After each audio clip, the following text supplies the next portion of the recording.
안녕하세요. 김호준입니다. 우리은행이 어제 제작 배포한 달력에 북한 인공기 그림이 포함된 데 대해 자유한국당은 탁상 달력마저 정권 아부에 이용하는 우리은행을 규탄하지 않을 수 없다며 비난 성명을 냈습니다. 해당 그림은 지난 10월 통일을 주제로 초등학생들이 그린 작품 중에 수상작입니다. 초등학생들이 남북 통일을 주제로 그리는데 그럼 양쪽 국기를 각자 그리지 성조기를 그립니까? 국기 관련 성명을 내려면 초등학생도 아니고 다 큰 어른들이 박근혜 석방하고 이재용 힘내라며 성조기 흔드는 걸 두고 내야죠. 박근혜 석방 주장할 수 있습니다. 재벌 총수도 응원할 수 있어요. 그런데 거기 성조기가 왜 나옵니까? 성조기 흔드는 그분들 자유한국당 지지자 아닙니까?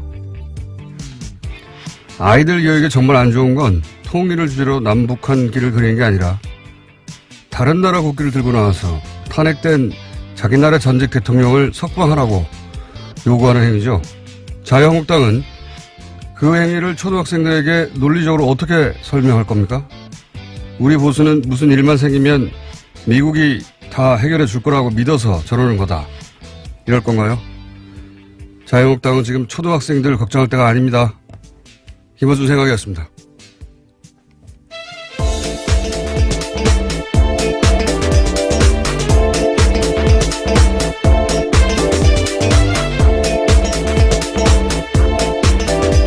시사인의 김은지입니다. 네. 이 달력 보셨어요? 네, 저 방금 봤는데요. 네. 어린아이가 그린 하나의 그림 안에 있는 하나의 요소에 불과한데 또 그렇게 이야기를 했네요. 나무를 그려놓고 그래서 나무 통일나무라고 가지에, 되어 있네요. 나무 가지에다가 태극기 하고 인공기를 각각 그린 거예요. 예. 그런데 그걸 가지고 지금 문제 삼는 겁니다. 예. 이게 이제 박근혜 대통령이 통일대박 얘기하고 나서 초등학교에서 통일 그림 대회 이런 거 많이 했거든요. 거기서 나온 거예요. 예. 이거를 문제 삼는 게 저는 신기합니다. 신기한데 아이들이 정말 신기할 거는 이게 성조기예요. 박근혜 전 대통령이 미국 대통령이 아니잖아요. 자유한국당이 미국 정당이 아니고 이재용 부의장이 미국 사람도 아닌데 왜 성조기를 들고 있어요? 이러면 대답해 줄 말이 없어요. 말이. 예. 네, 자, 그림을 보시면 알 수 있을 것 같습니다. 정말 텍스트보다는요. 아이가 그린 그림을 보면 그 의미가 확 와닿습니다. 그러니까 뭐 성명 들으면 초등학생들이 막 인공기 들고 흔들고 그런 줄 알았는데 그게 아니란 말이죠. 그림은 정말 초등학생들이 그냥 통일나무에다가 사람들이 주변에 있고 길을 그려놓은 건데 그걸 또 1월 1일부터 예, 비난 성명을 냈습니다. 근데 북한에서는 또 전혀 다른 메시지가 왔어요? 예. 네, 신년사였습니다. 어제 굉장히 화제가 됐었는데 북한 김정은 위원장이 어제 신년사에서 평창 동계올림픽 참여 의사를 밝혔습니다. 또 평창올림픽을 언급한 것은 이번이 처음인데요. 대표단 파견을 고려하고 있다면서 당국자 회담까지 제안했습니다.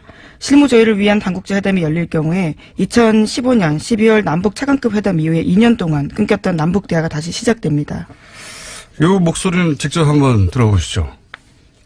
남조선에서 머지않아 열리는 겨울철 올림픽 경기대회에 대해 말한다면 그것은 민족의 위상을 과시하는 좋은 계기로 될 것이며 우리는 대표단 파견을 포함하여 필요한 조치를 취할 용의가 있으며 이를 위해 북남 당국이 시급히 만날 수도 있을 것입니다. 대부분의 언론에 어제 이 김정은 위원장 목소리가 나갔는데 그게 색다릅니다. 예, 직접 들어보니까. 이 제안을 두고 이제 보수정당에서는 화전 양면, 그러니까 평화를 얘기하면서, 전쟁을 준비한다. 이런 전략에 불과하다. 이런 논평을 냈죠. 이를 두고 이제 언론도 이제 이게 평화 메시지인지, 화전 양면 전략인지 두고 봐야 한다. 이런 식으로 논평을 했던데, 하나만 하는 논평이죠. 당연한 거 아닙니까? 우리도 제재와 대화를 동시에 추구하는데, 국제관계에서 어느 일방이 자기 무기를 다 버리고, 무조건 상대로 수용하는 경우는 패전 항복 문서에 서명할 때밖에 없어요. 예. 평창에 가겠으니까 핵은 포기합니다. 이렇게 말합니까? 이건 뭐 당연한 건데 이게 이제 화전 양면 전략이라고 보수 정당에서는 평가 잘하는 게 당연하죠. 예. 그건 북한을 소재로 먹고 사는 곳이니까. 근데 언론도 이게 이제 화전 양면 전략인지 아니면 평화의 메시지인지 두고 봐야 한다. 이런 이게 무슨 논평도 아니고 하나만 하는 소리예요. 예. 언론도 지난 10년간 종북 이 소리를 겪으면서 이 종북 소리 듣는 데 대한 공포를 내면화한 거예요. 그래서 북한이 올림픽을 거론한 자체가 처음 아닙니까? 네, 그렇죠. 이번에? 그러면은 북한이 투트랙을 쓰든 쓰리트랙을 쓰든 우리한테 유리한 트랙으로 어떻게 유인할 것인가, 뭐 이런 어떻게 새로운 국면을 만들 것인가 이런 얘기를 해야 되는데. 그렇죠. 새로운 문이 열린 상황이니까요. 언론도 뭐 핵 문제는 요지부동이라든지 화전 양면 전략일 수도 있다든지 뭐 이런 하나만한 소리예요 정말. 아무 의미 없는 아무나 할 수 있는 소리를 굳이 언론에서 봐야 할 이유가 없는데 여하튼 언론에서는 이게 이제 기계적 균형을 잡는 거죠. 예. 이게 이제 평화적 메시지일 수도 있지만 또는 동시에 전쟁을 핵을 포기하지 않는다. 예. 뉴스 아니잖아요. 핵을 포기하지 않는다는 건 뉴스가 아니고 어쨌든 참여할 수 있다는 메시지를 낸 게 뉴스입니다. 그럼 그 뉴스에 대한 해설을 해야 되는데 지금까지는 기계적인 보도밖에 없어요. 자, 트럼프는 여기에 대해 뭐라고 그랬습니까? 네, 아직까지 뚜렷한 공식 입장이 나온 건 아닌데요. 신년사와 관련해서 송년 파티 들어가기 전에 기자들이 물어보니까 짤막하게 답했습니다. 일단 지켜보겠다라고 합니다. 트럼프 입장에서는 썩 반가운 제안은 아닐 것 같아요. 왜냐면은, 최근 이란에서 소요가 있잖아요. 예.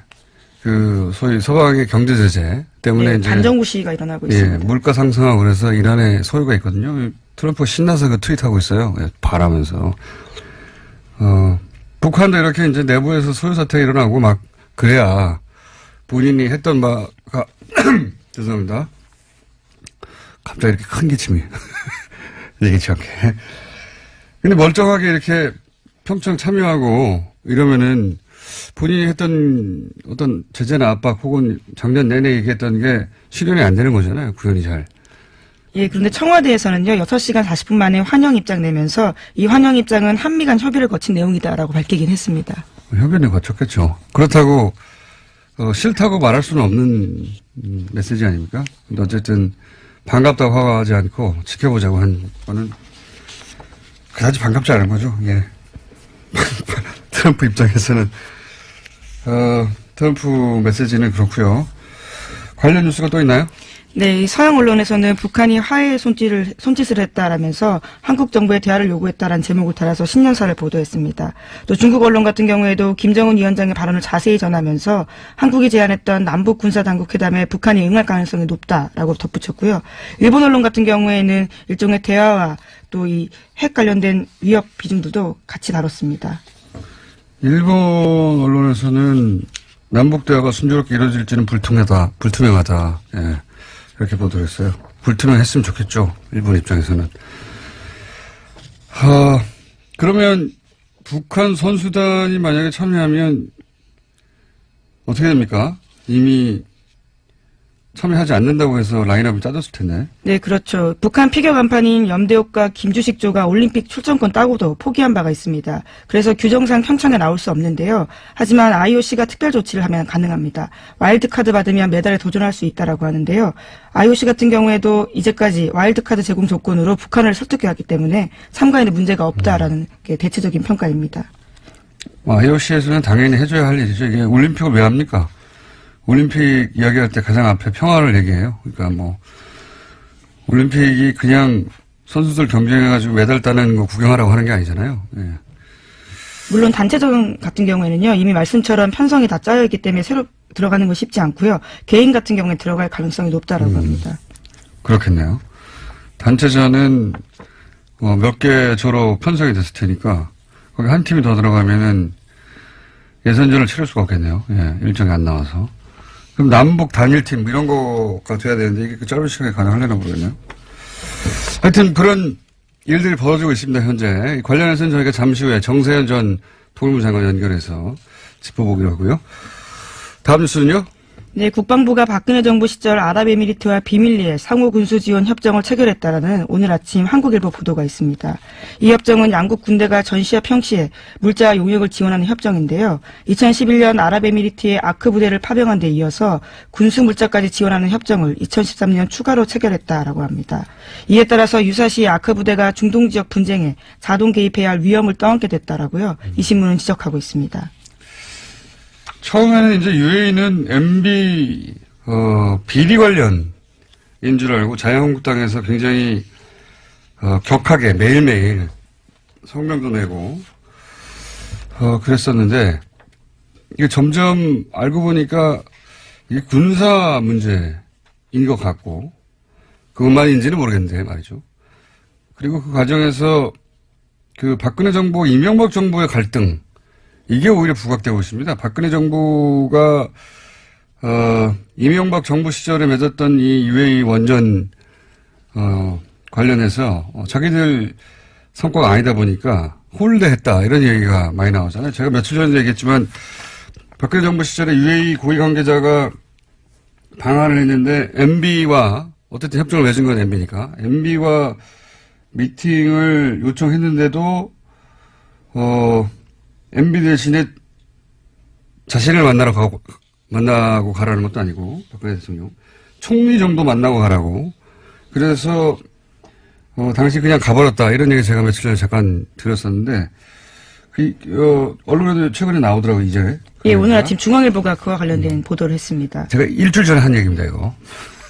그런 일이 있었다고. 보수 정권끼리의 문제, 예. 그리고 게다가 박근혜 정부 시절에 이명박 정부 UAE 관련한 리베이트 문제, 예. 이런 것도 불거져 나오고 이게 자유한국당의 대형 자살골이 되지 않겠나 싶고 그리고 MB 역시 이건 저희 추정입니다. 예. 이거는 보도 어디 되는 게 아니라 저희 추정인데 MB 바레인에 가서 뭔가 하고 오지 않았나. 왜냐하면 요 시점을 앞뒤로 해서 UAE 쪽에서의 항의가 있었다고 하니까 거기 가서 이제 MB 역시 그 원전 관련해서 자기를 치려고 하는 줄 알고 거기 가서 예를 들어서 왕실의 리베이트를 건드리려고 한다든지 UAE 가서 그런 말을 한 게 아닐까. 뭔가 이간질이 있지 않았을까라고 저는 추정하는 바인데 어쨌든 그렇게 촉발된 UAE가 결국은 박근혜 정부와 이명박 정부의 관련 문제들을 마구 드러내고 있어요. 예. 네, 그와 관련해서 이명박 전 대통령이 처음으로 입을 열었는데요. 어제 기자들과 만나서 임종석 청와대 비서실장이 아랍에미리트 특사로 간 것에 대해서 내가 말 안 하는 것이 국가에 도움이 되겠다라고 이야기했습니다. 본인에게 도움이 되겠죠. 본인에게. 이런 얘기 안 하는 게. 네, 그러고 나서요. 측근들과 신년 할애식까지면서도 이런 이야기를 했다고 하는데 내가 하면 폭로해서 이야기할 수는 없다라고 하고요. 이면 계약 의혹과 관련해서는 없다라고 짧게 이야기했다고 합니다. 예. 이명박 전 대통령 원래 아니다 없다가 특이해요. 예. BBK도 관련이 없었고 예. 다스도 자기 게 아니고 없다 아니면 아닌데 여하간 이 문제 UAE 관련해서는 아마 그 칼둔이던가요? 예. 네, 칼둔 행정청장입니다. 네, 그 양반이 입국하면 웬만한 건 오해는 풀릴 것이다. 이렇게 얘기하고 있죠, 정부에서는. 예, 청와대는 그런 입장인데요. 지금 중앙일보에 따르면 칼둔 청장 같은 경우 굉장히 중요한 의혹을 풀 키맨인데 박근혜 정부에 대한 감정이 좋지 않았다라는 이야기를 여러 인사들을 인용해서 전하고 있습니다. 그러니까요. 제가 말씀드렸잖아요. 박근혜 정부 때 그런 일이 있었고 홀대를 당해서 관계가 좋지 않았다. 갑자기 근데 이 정부를 탓했던 자유한국당이 머쓱해졌고, 예. 칼두는 참고로 맨체스터 시티 축구팀이죠. 예, 회장입니다. 예. 어마어마한 부자인 거죠, 그러면요.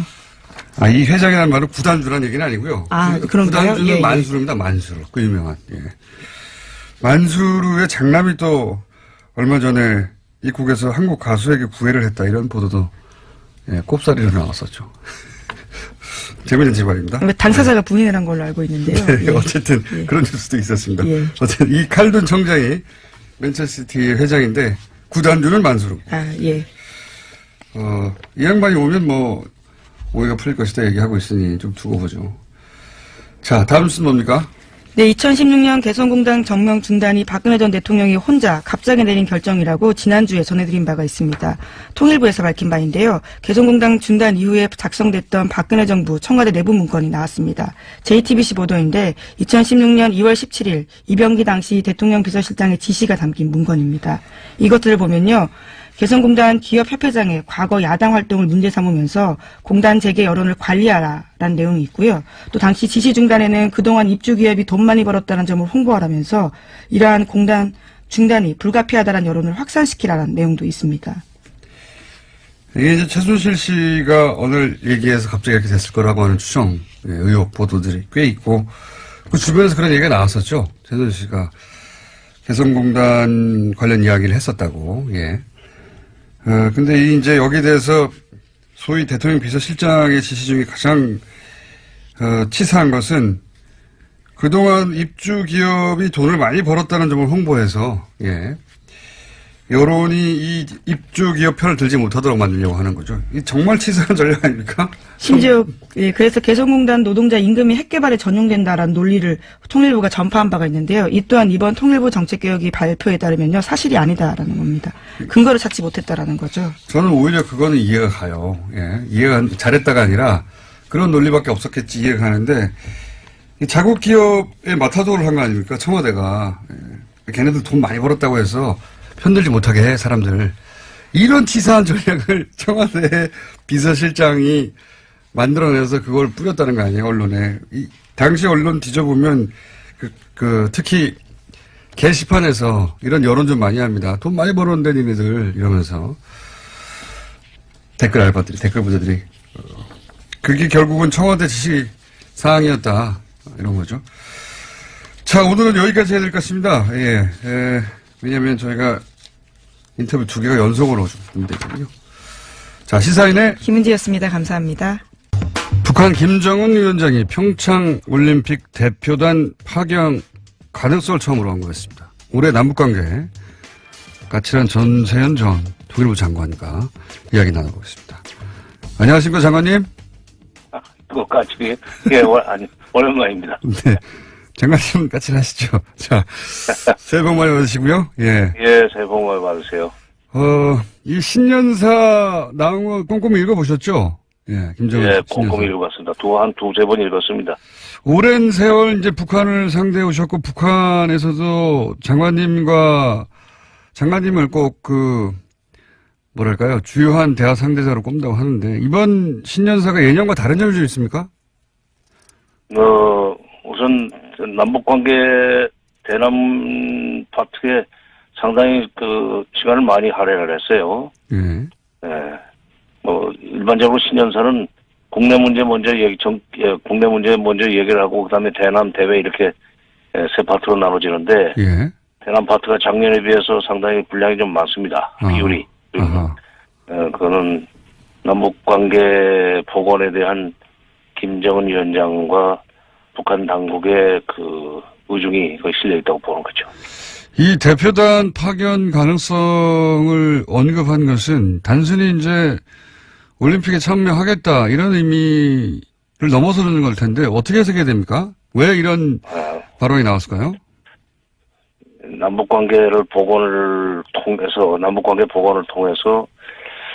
궁극적으로는 북미 관계 개선의 징검다리로 삼으려고 하는 그 의도가 깔려있다고 봅니다, 저는.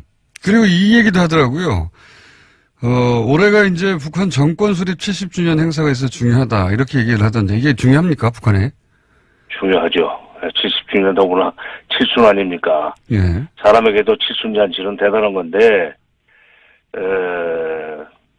그래서 지금, 그러면서 뒷부분에 가서는 또 남쪽에서는 겨울올림픽 행사가 있다. 예. 이건 민족적인 경사들이다 하는 그런 식의 표현을 썼어요. 예. 그 얘기는 그러니까 평창올림픽이 열리는 2월부터 자기네 정권 수립 70주년 기념일 되는 9월 9일까지는 좀 조용히 지내자는 뜻이에요. 아하. 축제로 만들자 하는 얘기입니다. 그래서, 문재인 정부가, 하기에 따라서는 금년은 우리 국민들이 좀 전쟁 불안 없이, 전쟁 공포 없이 살 수 있는 그 상황이 올 수도 있겠다 하는 희망을 가져봤습니다. 어저께 그걸 읽으면서. 그렇군요. 그러니까 들으면서. 평창올림픽 남쪽에서도 축제가 있으니 우리도 9월에 축제가 있는데 서로 좀 조용히 지내자 이런 메시지가 깔려 있다. 예, 그러면서 남북관계를 그 와중에 남북관계를 복원을 해서 북미 대화, 미북 대화로 건너갈 수 있는 어떤 계기를 만들려고 하지 않겠나 그런 생각이죠. 이게 이제 북한의 대남 혹은 대미 전략이 수정됐다고 할 정도의 메시지인가요? 최근까지는 흔히 이제 통미봉남, 미국과는 대화하고 남한은 외면해 왔는데 이게 이제 그런 전략을 했다고 봐도 좋을 정도의 메시지입니까? 그동안에 뭐 통미봉남이라는 것은 이제 미국하고 대화를 하고 우리는 거기 끼지 못하는 것이 통미봉남인데 예. 미국 일치에 불응했기 때문에 예. 통미봉남은 없었죠. 다만 작년 말까지 북한은 남북 대화를 접어놓고 남북관계 개선 접어놓고 미국을 상대로 해서 최후의 압박을 가하겠다는 그런 전략을 수립하고 추진해 왔었습니다. 그래서 결국 11월 말에 ICBM 발사를 끝내고 핵무력 완성, 국가 핵무력 완성을 했다고 선언을 했죠. 그러니까 그러고 나서 핵무력 완성했으니까 금년부터는 대화로 문제를 풀겠다. 그리고 대내적으로는 경제 발전 5개년 전략의 3천년입니다. 지금 금년도가 경제에 주력하겠다. 핵 경제 병진 노선에서 이제 경제 방점이 찍히는 그런 그 대내 정책을 추진하기 위해서는 남북관계 개선을 통해서 미북 대화도 가능한 상황을 만들어 나가야 되는 그런 상황이죠. 그러니까 북한의 입장에서는 자기들이 사실상 핵 보유국이 됐다고 자평하면서 핵 억지력은 확보됐으니까 이제 이 경제 문제를 풀고 남북 문제도 풀어보자 이렇게 나오는 거라고 봐야 되는 겁니까? 그렇죠. 네. 대내적으로 뭐 핵단추가 자기 책상 위에 있다고 얘기를 했는데 그건 어떤 언론에서는 그걸 위협이라고 해석을 하던데 위협이라기보다는 북한의 말은 위협이라기보다는 이게 일종의 핵 억지력을 확보했다는 뜻으로 해석을 해야 된다고 봅니다. 북한의 말을 끝까지 들어봐야 돼요. 연설의 신년사 뒷부분에 가면은 예. 미국이라고 지칭은 하지 않았지만은 핵을 가진 국가가 북한을 상대로 해서 핵을 쓰려고 하기 전에는 북한은 먼저 핵을 쓰지 않는다는 얘기를 했어요. 핵 선제 불사용이죠. 그다음에 핵을 가지고 다른 나라를 위협하지도 않겠다는 얘기를 했는데 바로 그 핵단추 얘기는 그거하고 연결이 되어 있습니다. 그러니까 간단히 말해서 미국이 북한을 핵으로 위협하려고 그러면은 우리도 가만히 있지 않겠다. 아무 때나 누를 수 있다는 얘기인데 그 얘기는 핵 국가로서 인정을 하고 회담을 하겠다 오면은 자기들은 나가겠다. 그때까지는 기다리겠다. 그건 뭐 미국이 알아서 결정하라. 그런 메시지죠. 그러면 이렇게 생각할 수도 있겠네요. 북한 입장에서는 올해가 70주년인데 70주년 되기 전까지는 핵 개발을 완료해서 핵 억지력을 확보하고 사실상 핵 보유국이 되겠다는 계획하에 작년에 유난히 이제 그 핵실험이 많았지 않습니까? 발사도. 그렇게 해놓고 이제는 완성됐으니까 좀 여유를 가지고 우리는 핵 보유국이다. 이제 뭐 평창올림픽에도 참여할 수 있다. 이런 유화 정책으로 나온다. 이렇게 전체적으로 보면 되겠군요. 그렇죠. 바로 그겁니다. 그러니까 북한은 그걸 전략적 지위를 확보했다는 표현을 써요. 전략적 지위를 확보했다 자신들. 네, 그러니까 핵 국가로서의 전략적 지위를 확보했다. 이런 표현을 쓰는데 그 이제 마무리해놓고 작년 1년 동안에 마지막 피치를 올렸죠. 그래서 전략적 지위가 확보됐다고 보고 국내 경제 그 발전을 위해서 노력을 하는 동시에 남북 대화를 평창올림픽을 계기로 남북 대화의 물꼬를 튼 뒤에 그걸 징검다리로 해서 뭐 미북 대화로 건너가겠다. 남한이 그 좀 다리를 놔달라 하는 그런 얘기를 아마 장차 하리라고 봅니다. 이게 지금 올림픽 대표단을 파견할 수 있다는 얘기를 김정은 위원장이 직접 했다는 얘기는 사실은 성사 가능성이 대단히 높은 거 아닙니까, 이게? 예. 실무 차원의 얘기가 아니라. 예. 예. 문재인 대통령이, 6월 달에 그 우주 태권도 대회 때부터 평창올림픽이 얘기를 꺼내지 않았어요. 예. 그 다음에 7월 달에 신베를린 구상에서도 이제, 평창올림픽, 그 다음에 적시자회담, 군사회담 등등 얘기를 꺼냈었는데, 그야말로 노래를 부르다시피 했는데 드디어 북한에서 반응이 나오기 시작한 겁니다. 만약에 북한이 이 올림픽 대표단을 파견하게 되면 이게 어떤 급을 보내느냐도 굉장히 중요하지 않습니까? 어떤 급을 보낼까요? 단장. 예. 단장. 그러니까 선수단은 아마 규모가 적을 것 같아요. 왜냐하면 피겨 선수권 그러니까 남녀가 같이 하는 피겨 선수권을 6위 정도로 따놨었는데 출전권을 따놨었는데 지난번에 1차 엔트리 제출을 안 해가지고 지금 자격이 없어졌대요. 예. 일본한테 넘어갔답니다. 예. 그 IOC에서 뭐 특별 조치한다고 하는데. IOC에서 이제 와일드 카드를 쓰면은 몇 개는 좀 참여시킬 수 있을 텐데. 예. 그러니까 규모는 크지 않을 겁니다. 아시안 게임처럼. 예. 그렇게 되면 이제 거기다가 응원단이라든지 참관단 명목으로 젊은 사람들 대거 보냈는데 단장으로는 예. 아마도 과거의 선례로 보면은 체육지도위원장이 왔었다는 점에 비춰볼 때, 새로 체육지도위원장이 된 최휘 당 중앙위원회 위원장이기도 부위원장이기도 합니다. 그래서 상당히 높은 사람이죠. 최휘 그다음에 대남 비서인 김영철 등등이 올 가능성이 있죠. 2014년인가요? 그때 인천 아시안 게임 때 최용해하고 김양근이 왔었는데 황병석까지. 예.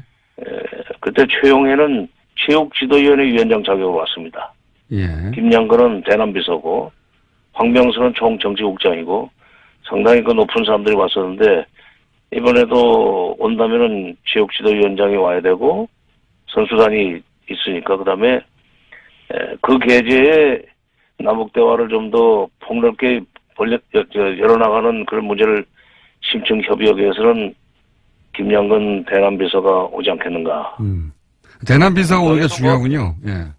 대남비서가 중요하죠. 예. 그게 이제 그쪽에 통일부 장관격 아닙니까? 통전부장이니까. 대남비서가 온다면 이제 남북 관계를 제대로 발전시켜보자 이런 메시지가 분명히 있는 거다 이렇게 보면 되겠군요. 그러니까 북쪽에서 쓰는 다방면적 협력과 교류라는 표현을 잘 쓰는데 다방면적으로 판을 벌려나가겠다는 메시지지요. 이건 어떻습니까? 이건 이제 미국 이야기인데, 트럼프 대통령 입장에서는 이렇게 북미 회담이 있기 전에 남북이 직접 대화 창구를 만드는 걸 그렇게 반기지는 않을 것 같은데요. 어떻게 보십니까? 네, 우선 1차적으로 남북 대화가 열리면은 대북 압박과 제재가 좀 김이 샌다고 생각할 거예요. 그러니까요. 예. 그러나 대북 압박과 제재라는 것이 트럼프 대통령 자신이 직접 얘기했지만 결국은 대화를 끌어내기 위한 것이다. 대화로 끌어내기 위한 것이다라는 얘기를 한두 번만 했습니까? 그러니까 이번 남북 대화를 통해서 남북 평창올림픽을 계기로 한 남북관계 개선을 통해서 북핵 문제를 해결할 수 있는 대화의 어떤 모멘텀이 조성된다면 나쁠 것이 없죠. 그렇기 때문에 우리로서는 나쁠 게 반대하기는 없는데. 어려울 겁니다. 반대하기는 어려울 겁니다. 물론 직접 반대하기는 어려울 것 같은데요. 특히 이제 보수야당에서도 남북한 직접 대화가 한미 공조를 무너뜨린다 이런 식으로 공격할 게 거의 제가 보기엔 틀림없을 것 같은데. 그 참 하나만 알고 둘은 모르는 거죠. 북한이 언제든지 그런 식으로 미국과 한국을 소위 이간질을 한다고 그럴까 갈라치기 하는 것은 그 사람들의 속성입니다. 뭐 기본적으로 그렇죠. 그거에 말려드느냐 안 말려드느냐는 것은 우리 하기 나름이에요. 어떻게 꼭 북한이 하고 싶은 대로만 끌려간다고 패배주의적으로 생각을 합니까? 그러니까 북한이 설사 그런 의도를 가지고 있다 할지라도 우리가 전략을 잘 세워서 상황을 주도할 수 있으면 되는 거 아니에요.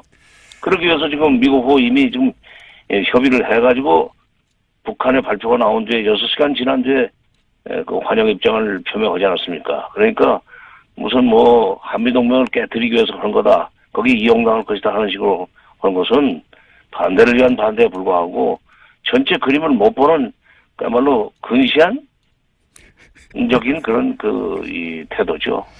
우리가 하기 나름입니다. 알겠습니다. 한 가지만 여쭤보면. 아무리 네. 예. 시간이 거의 다 돼서 한 가지만 여쭤보자면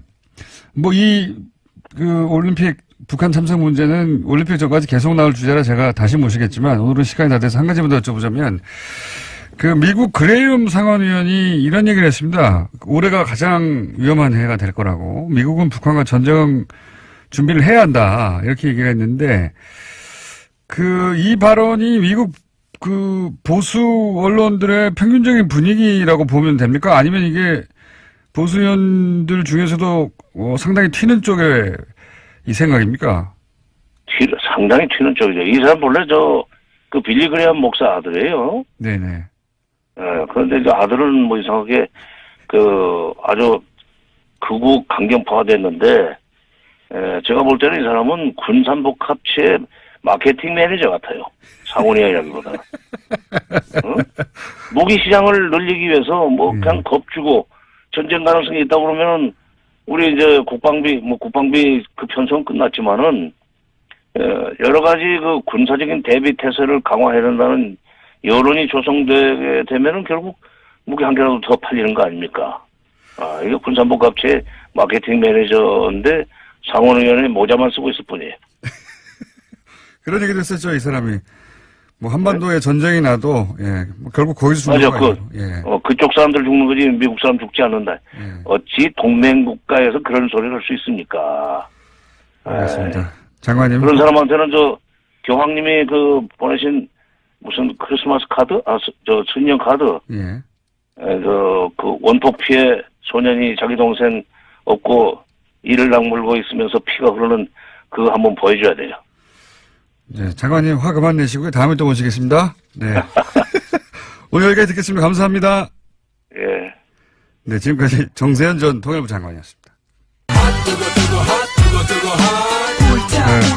자, 이렇게 다급하고 촉박하게 오신 적이 없었는데 오늘 왜 이렇게 시간을 촉박하게? 하태경 책임의원입니다. 예, 안녕하십니까. 새해 복 많이 받으십시오. 해피 뉴 이어. 중국말로 신년 콰일러.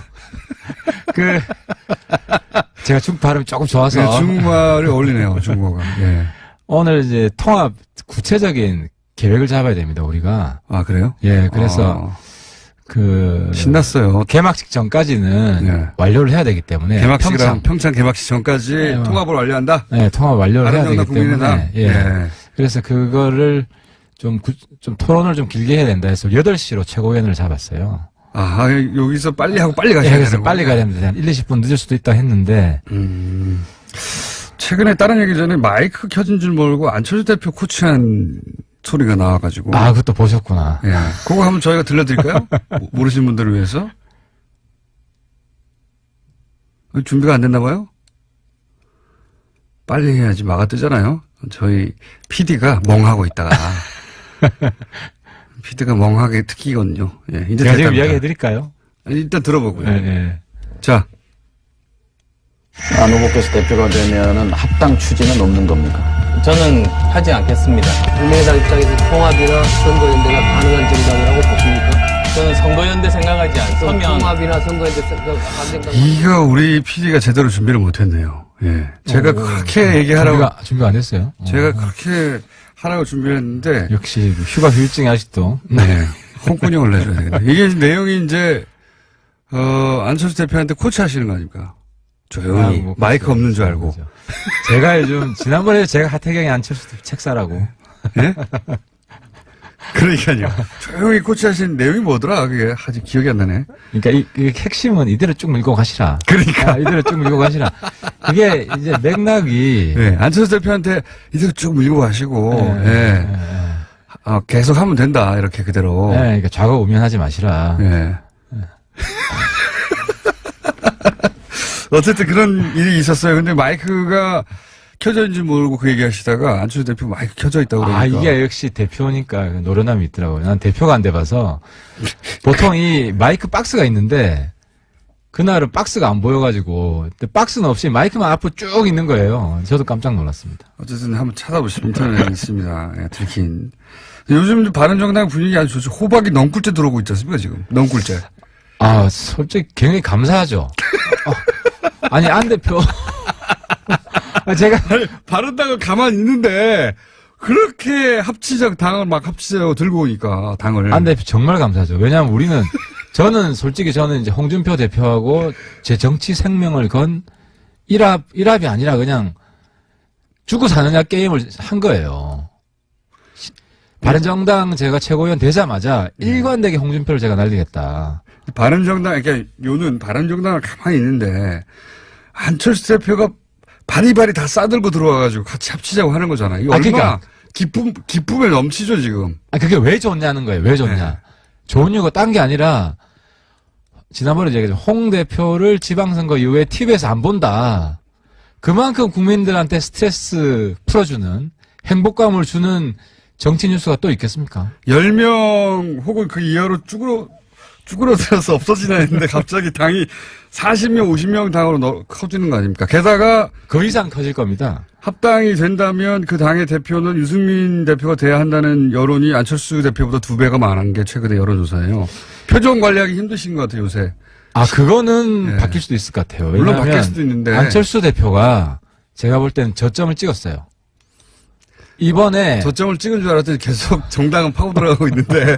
그러니까 6에서 찍은 줄 알았더니 그러니까 지금 안 대표 인기가 그 국민의당 내에서는 떨어지고 있는지 모르겠는데 바른정당 내에서는 굉장히 올라가고 있어요. 아니, 그러니까 보수 지지층의 그 환호를 받죠, 당연히. 왜냐면, 적어도 중도 진보 정도의 성향이라고 생각했던 정당을 이끌고, 지금, 바른정당 지지자들 혹은 바른정당에서 보기에는 사실상 품에 안기는 거 아닙니까? 보수뿐만 아니라, 예. 지금 보수 지지층 중에도 민주당 쪽으로 간 사람이 굉장히 많아요.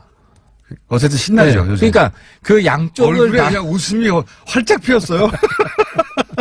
그리고 게다가 이게 초반에 얘기 나올 때만 하더라도 굉장히 조심스러우셨잖아요. 혹시 왜냐하면 합당 안 하려고 그랬어, 솔직히 저는. 초를 칠까봐. 아니, 초를 치는 게 아니라, 네. 저는 일관되게 선거연대주의자였는데, 그 이유가 뭐냐면, 네. 우리 당 지지자들 내에서 박지원 대표 거부감 있는 분들이 굉장히 많아요. 그러니까요. 저는 없어요. 근데 제가 그걸 무시할 수 없기 때문에 합당을 이야기할 수가 없었던 거예요. 근데 지금 그래서- 알아서 박지원, 그러니까 정동현, 천정배 나가라는 식의 제스처를 알아서도 해주니까. 그게 아니고 박지원 대표가 이 합당에 대해서 결사 반대를 해주시니까 네. 우리 정당 지지하는 사람들이 이 합당에 대한 거부감이 없어진 거예요. 그러니까 박지원 대표 반대하는 당이잖아요. 그러니까 논리적으로 박지원 대표가 이 당에 안 온다. 저는 그래도 모시고 싶어요. 저는 그 지혜를 안 온다가 아니라 박지원 대표뿐만 아니라 뭐 정동현, 천정배 혹은 호남 중진 혹은 호남 이외에도 이 합당에 반대하는 분들 그분들을 안고 갈 생각이 안철수 대표가 없으니까 기본적으로 처음부터 없다 보니까 바른정당 입장에서는 만약에 박지원 대표까지 안에 들어오면 굉장히 곤혹스러운데 지금 안 대표 속마음 모르겠지만 어쨌든 네. 그분들이 다 털고 온다니까. 안 가겠다고 도와주니까. 그러니까 안 대표도 속으로는 좋아할 거예요. 박지원 대표랑. 바른정당이 받기 쉬우라고 이분들 털고 가는 거예요. 안철수 그러니까 대표 이제 입장에서는. 공장장님 자꾸 이게 털고 간다고 말씀하시는데 털고 가는 거죠. 제가 볼 때는 박지원 대표가 이거 가지고 본인 정치 장사를 하신 거예요. 윈윈이야. 박지원 지금 이 이슈에 있어서 제일 뜬 분이 박지원이거든요. 근데 그게 네. 역설적으로 우리 통합에 있어서도 촉매제가 된 거다. 그러니까 저는 박지원 대표가 너무 감사한 게 본인도 좋고 통합에도 좋고 이런 상생의 정치를 이 국면에서도 하신다는 게 감사한 거죠. 바른정당은 모든 게 만족스러운 겁니다, 지금. 반으로 설사 쪼그라들어도 20명 이상이 오죠. 게다가 보수 지지자들이 이제 흔쾌히 받아들일 수 없는 그 호남 중진들이나 혹은 이 합당에 반대하는 분들은 떨어져 나갈 것 같죠. 그러면 한 30여 명 정도 가지고 아니 그분들이 네. 기존에 했던 거 속죄를 하시고 속죄요? 속죄를 하시고 통합에 밑거름이 되겠다 하면은 제가 또 열심히 구명운동할 마음도 있습니다. 이거 얼마나 여유 있어졌습니까? 그전에는 우리 없어진다 그러다가 갑자기 당이 3배로 늘어나는데 정치가 모르는 거라니까요. 그런데 이 호남 중진들 혹은 이 합당 반대하는 분들이 이 합당 시도를 이 보수 야합이라고 부르는 거는 이해는 안 갔어요? 보수 야합이라고 부르잖아요, 그쪽에서는. 이렇게 한번 이 시청자분들이랑 보시면 좋을 것 같은데 유승민 대표가 제가 이 이야기하면 인정 안 할 텐데요. 사회 경제적 이슈에서는 굉장히 좌파예요. 그러니까 진보적인 면이 대선 있죠. 때 그때 대부분 정의당이랑 심상정이랑 뭐가 다르냐? 대부분 굉장히 보수적이고. 굉장히 네. 진보적이고 북한 문제에 있어서는 굉장히 강경한 예. 상황이에요. 근데 극우적입니다. 북한 문제는 거의. 근데 북한 문제 있는데 지금 핵 네. 용인해야 된다고 국민의당에서 얘기하는 사람 아무도 없어요. 이게 아까 좀 전에 정세현 우리 이렇게 야합이라는 저쪽의 시각을 이해가 안 가시냐고. 야합이 아니라는 거지. 네. 왜냐면 우리 다 투명하게 다 공개해서 물밑에서 우리가 뭐 하는 게 있어요? 어제 이명박 전 대통령 신년 할애가 있지 않습니까? 거기에 바른정당 의원도 몇 번 가셨는데 누구 가신지 아십니까? 뭐 솔직히 저는 관심이 없어요. 저 고전에 네. 제가 좀 야합 좀 해보려고 귓속말을 해더라도 다 공개되는 세상에. 아니 생각해보세요. 이명박 전 대통령 시절에 국정원이 김대중 전 대통령 노벨상 취소 공작이 있었잖아요. 근데 바른정당 왜 천인 공날 일이죠. 그거는 근데 반대를 해야 바른정당 됩니다. 의원들이 이명박 전 대통령 신년 할애를 가고 안철 대표하고 합당 찬성파는 이호 여사한테는 인사 안 가고 이거 보면은 지금 아니, 저쪽에서 근데 야합이라고 하는 게 이해가 가지 않습니까? 정치가 아무리 이해관계에 따라 변한다고 하지만 네. 옛날 같이 했던 사람 요즘 사정이 좀 어렵다고 안 가는 것 그건 정치인의 도리가 아니죠. 아니 저는 MB랑 정치를 같이 안 한 사람이기 그럼 때문에. 안철수 대표 쪽이나 합당파가 이호 여사한테 안 간 거는요? 바른정당이 이호에서 안 찾아간 거? 아니요. 바른정당이 이호 여사 안 찾아간 건 당연한데 네. 안철수 대표나 합당에 찬성하는 분들이 이호 여사한테는 어제는 안 가고 박지원 대표는 갔는데 안 대표가 안 갔어요? 박 전 대표는 병원 때문에 못 가신 걸로 알고 다른 합당 반대파들은 가고 찬성파들은 안 갔다 이거죠. 그건 내가 안 대표 만나면 다시 네. 귓속말로 좀 늦었지만 다시 가시라. 그런데 이 정당에 소속된 오랫동안 김대중 전 대통령을 정신을 기린다고 하는 의원들이 이명박 대통령 할애 가는 바른정당하고 합친다는 게 야합이라고 생각되죠. 합당이 되면 네. 안 대표가 못 챙기는 일 제가 다 챙기겠습니다. 이호 여사뿐만 아니라 김대중 대표도 그렇고 네. 호남이 홀대받지 않는다. 정말 호남이 존중받고 제가 지금 그래서 법안도 하나 준비 중이에요. 이번 5.18 특별법 중에 네. 빠진 게 있는데 5.18에 대해서 종북몰이 한 게 있어요. 정부가 협력해서 그런 부분들 진상 규명하는데 또 네. 하태하태가 앞장서고 영남에서 이렇게 대놓고 호남 편드는 사람 정치인 쉽지 않아요. 최근 몇 개월 사이에 가장 얼굴이 밝으십니다. 우리 당 장사 잘 된다 그러면서 갑자기 신나셨겠어요. 합당 찬성파가 호남과 거리두기를 하고 있는 건 맞아요. 지금 국민의당에 합당 찬성파가. 그리고 호남과 적정한 거리를 두고 보수 지지자층이 싫어하는 국회의원들은 털어내고 그리고 합쳐서 중도 보수 가고 그런 다음에 이제 얼마 안 있다가 지방선거 끝나고 나서 자유한국당이 지지부진하면 거기 일부 좀 흡수해가지고 자유한국당보다 더 큰 정당이 되겠다. 이거 아닙니까? 그러니까 바른정당이 네.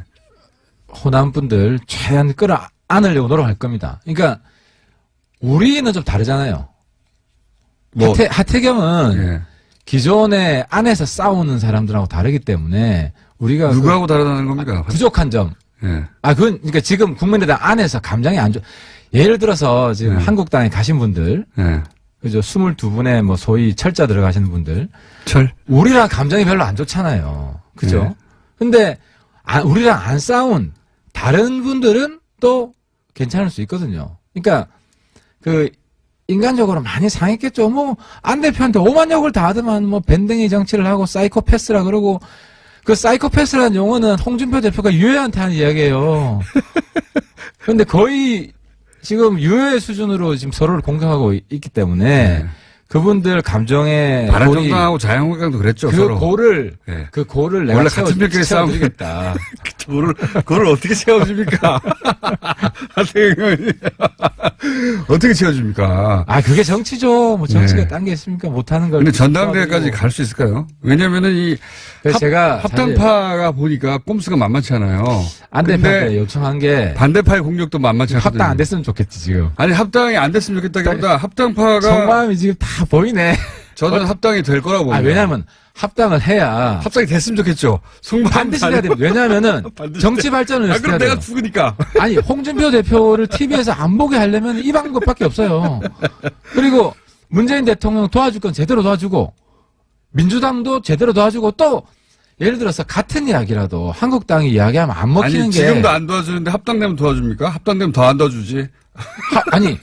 합당되면은 합당에 가장 적극적으로 한 사람들 안 네. 대표랑 유 대표는 일선에서 물러날 거예요. 백의종군할 겁니다. 아니, 대선이 많이 남았으니까 물러나도 되죠. 물러나지. 그러니까 저 같은 사람이 앞으로 부상해서 물러나고 하면은 아마 손학규 대표 정도가 나오겠죠? 뭐 그죠? 그때 되면 손 씨랑 하 씨가 주도하지 않을까 저는 그렇게 생각하는데. 본인은 그때도 2위입니까? 그때는 진검승만 해야죠. 한국 정치판이 달라질 겁니다. 하태경 의원이었습니다.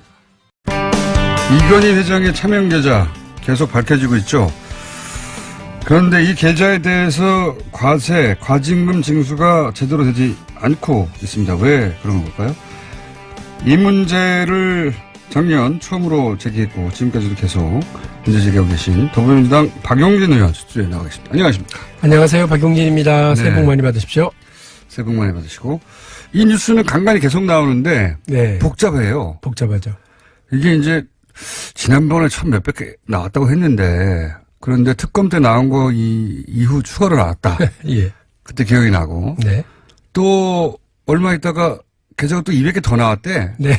이런 얘기 나오고 그런데 뭐 그 세금을 내라고 하는데 뭐 10년 부가대책 기간인가요? 예. 그러니까 소위 공소시효라고 보통 범죄에 대해서는 이렇게 얘기하는데 세금에 대해서는 세금을 부과할 수 있는 기간 그 기간이 곧 끝난다는데 뭐 네. 얘기 나오고 예.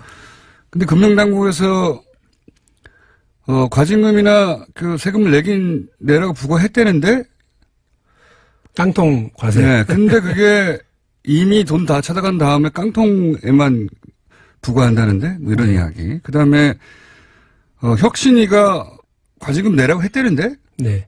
근데 또 그 다음날 안 낸다는데 뭐 이런 이야기들. 네. 복잡해요. 이게 도대체 어떻게 된 건지 사건이 좀 일목요연하게 정리를 좀 해 주십시오. 어떻게 보면 지금 우리 금융당국과 과세당국이요. 예. 쉽게 풀어갈 수 있는 일을 상당히 어렵게 예. 1 더하기 1은 2다. 이렇게 그냥 풀면 되는데 그거를 증명하기 위해서 온갖 수학적 논리를 칠판 가득히 써놔서요. 네. 학생들에게 수업에 대한 흥미를 완전히 잃게 만들기 위한 시도를 지금 하고 있는 걸로 보여요. 원래 이제 뭡니까 비리 사건들. 네. 그 사건을 국민들이 관심을 잃게 만드는 굉장히 고단위 수법 중에 하나가, 고도 수법 중에 하나가 이렇게 복잡하게 만든 다음에 관심을 잃게 만드는 예. 그런 기법이 있어요.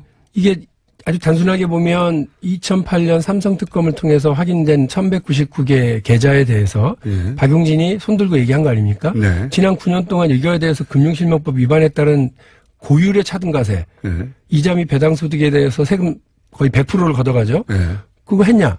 안 했는데요? 그 대상도 아닙니다. 그거 자꾸 왜 이러세요? 거기서부터 시작됐죠. 이러다가 예. 2주 만에 아이고 박용진 의원님 말씀이 맞네요. 네. 멋쩍네. 이렇게 해서 정리가 된 걸로 끝났었어요.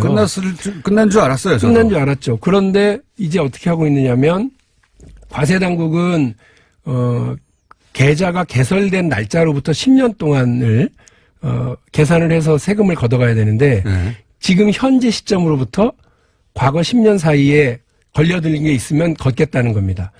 지금 시점이 2018년 1월 2일이기 때문에 예를 들면 이제 작년 12월에 시작을 했습니다만 2018년 1월 달에 계좌가 열려 있으면 그 계좌에서 발생되는 이자 및 배당 소득에만 걷는다는 건데요.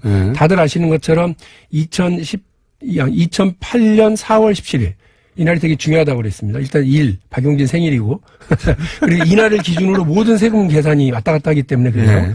네. 4월 17일 날 조준웅 특검이 발표한 날로부터 10년 사이에 걷겠다는 건데. 그러니까 잠깐만요. 정리를 네. 하면 지금 과세당국 금융위는 과세당국과 금융당국은 세금을 지금으로부터 10년 안에 열려있는 계좌에 대해서만 과세를 하겠다. 그렇습니다. 그런데 이제 의원님 말씀으로는 그게 아니라 계좌가 개설된 날로부터 10년간을 거둬야 된다. 이런 거요? 그렇습니다. 그거는 제 주장이 아니고요. 금융실명법 부칙제 7조 그리고 그 7조 규정에 따른 규칙 3조에 따르면 금융거래 계좌의 개설일로부터 실명 전환일까지로 규정이 되어 있습니다. 그건 너무 당연한 것 같아요. 당연하죠. 당연하죠. 실명하기 전에 네. 그 법을 어겼으니까. 여기에 대해서 이제 국세청은 국세기본법이 있습니다.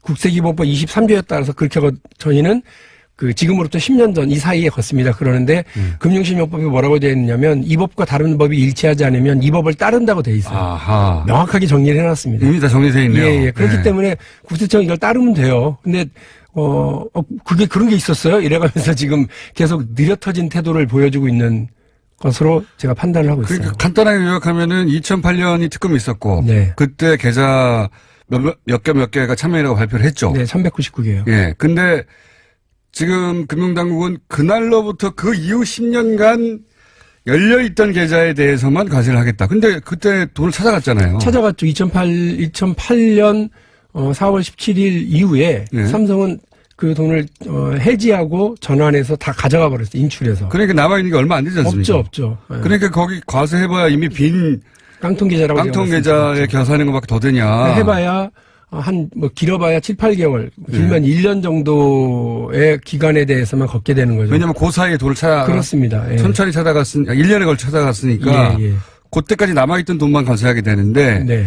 지금 지금 금융실명법에 의하면 그게 아니라 개설을 했을 때부터 그렇죠. 10년이니까 그때는 돈이 몇 천억씩 들어있었잖아요. 그렇죠. 예. 거기다 과세를 해야 되는데 거기다 해야죠. 너무 당연한 거 아닙니까?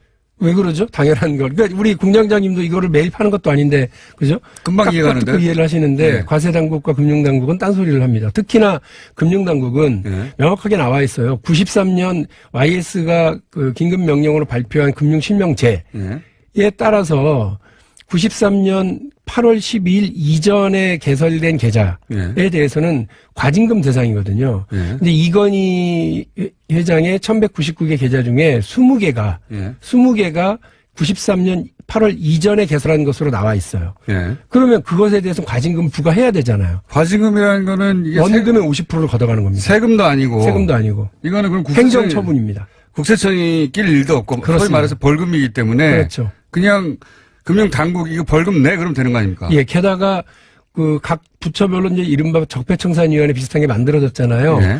그래서 그 금융당국에도 금융행정혁신위원회라는 것이 만들어져서 지지난주에 그 발표를 했어요. 예.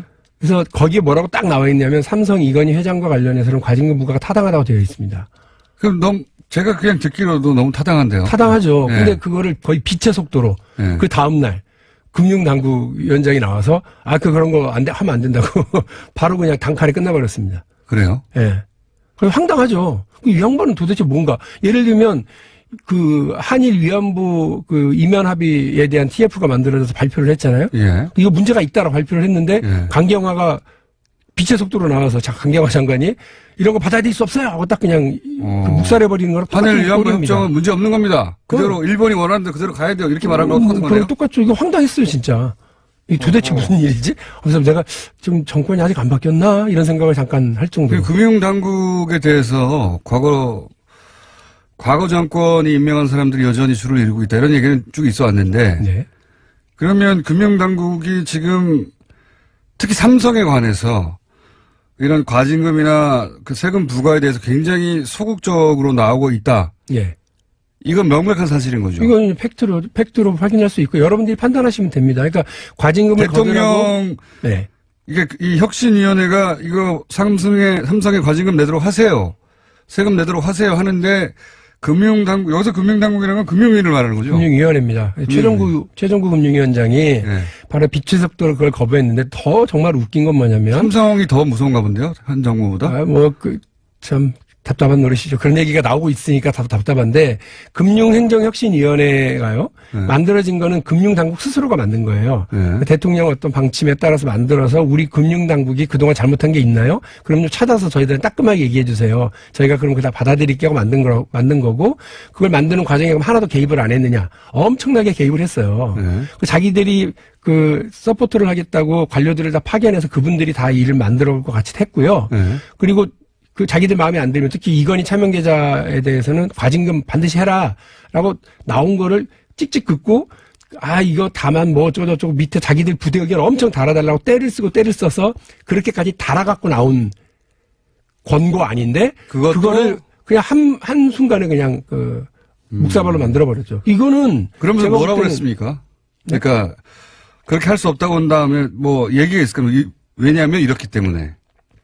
그리고 다다음 날 저희가 그 정무위원회를 열어가지고 물어봤죠. 네. 왜 그렇게 얘기하냐 했더니 그 선의의 피해자가 생길 수 있다. 누구요? 엄마가 아들을 위해서 계좌를 만들어준 경우, 그리고 동창회 향후에 이런 경우도 그래서 여보세요, 누가 지금 동창회 향후 얘기합니까? 그게 법에 위반되는 것도 아니고 네. 과징금을 삼성에만 걷을 수는 없지 않냐? 93년 이전에 차명 계좌에 다 걷어야 된다. 네. 근데 일단 삼성 걷어놓고 그럼 생각해보죠. 제 말도 그거예요. 네. 삼성 걷어놓고 이야기하고, 그리고 선의의 피해자라고 우리가 언제 그랬느냐? 이미 검찰, 그다음에 국세청, 금감원의 수사와 조사에 따라서 확인된 것만 하자고. 네. 국가기관에서 확인된 것만 하자고 우리가 그러지 않았냐. 무슨 동창회 걱정하냐. 동창회가 그거 가지고 마약 사고 그거 가지고 세금 포탈하려고 만든 거 아니잖냐.